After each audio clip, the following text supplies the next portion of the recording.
One day Naomi said to Ruth, "My daughter, it's time that I found a permanent home for you, so that you will be provided for.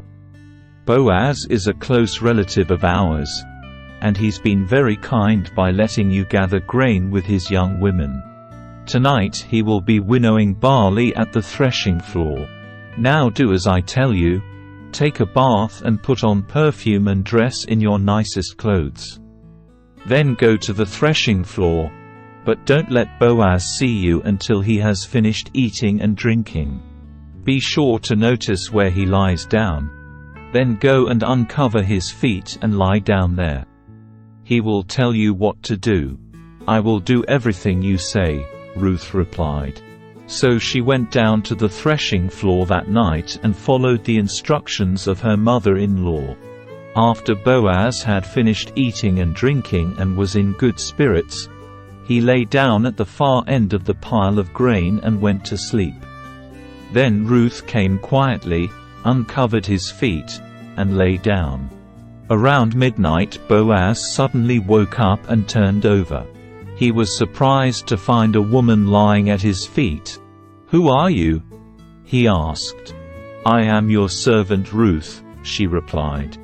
"Spread the corner of your covering over me, for you are my family redeemer." "The Lord bless you, my daughter," Boaz exclaimed. "You are showing even more family loyalty now than you did before, for you have not gone after a younger man, whether rich or poor. Now don't worry about a thing, my daughter.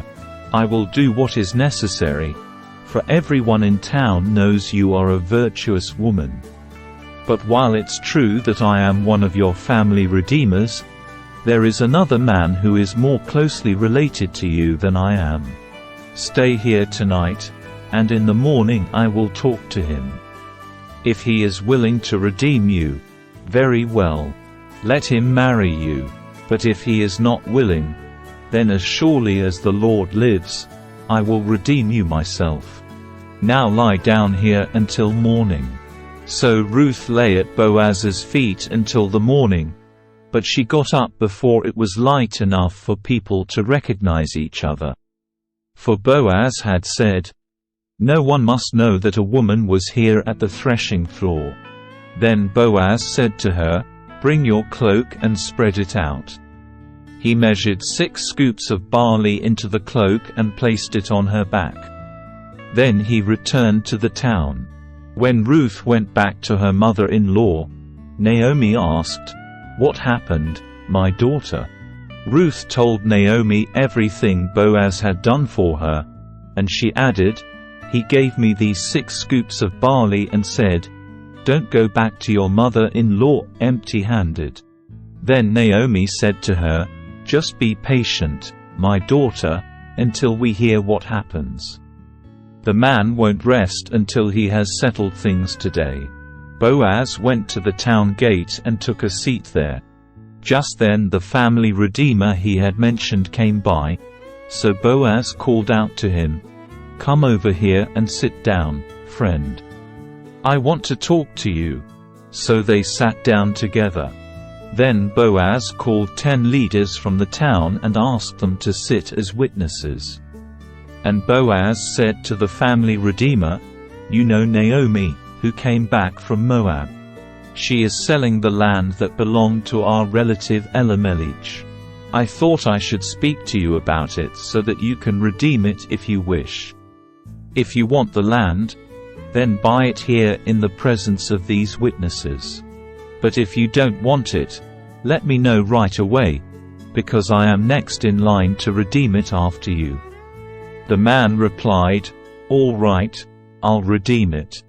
Then Boaz told him, "Of course, your purchase of the land from Naomi also requires that you marry Ruth, the Moabite widow.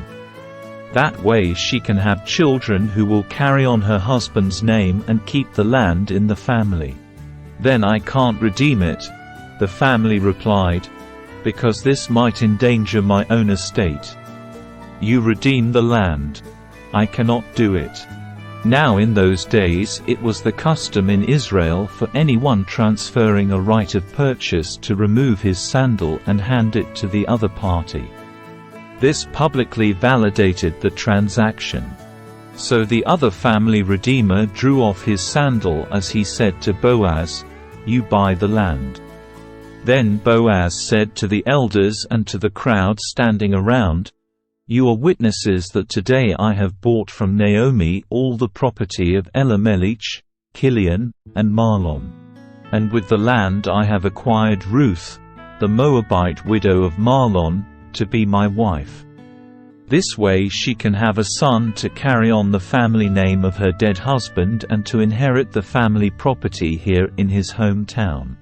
You are all witnesses today." Then the elders and all the people standing in the gate replied, "We are witnesses.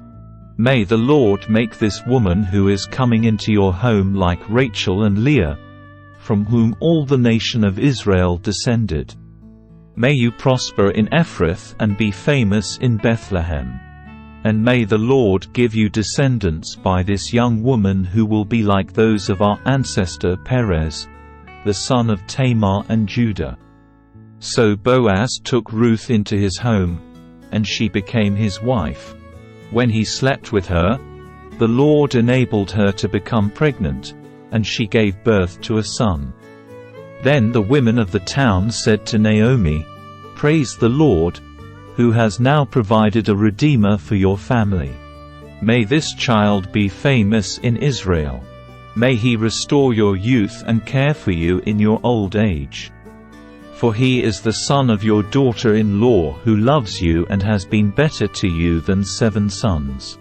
Naomi took the baby and cuddled him to her breast. And she cared for him as if he were her own.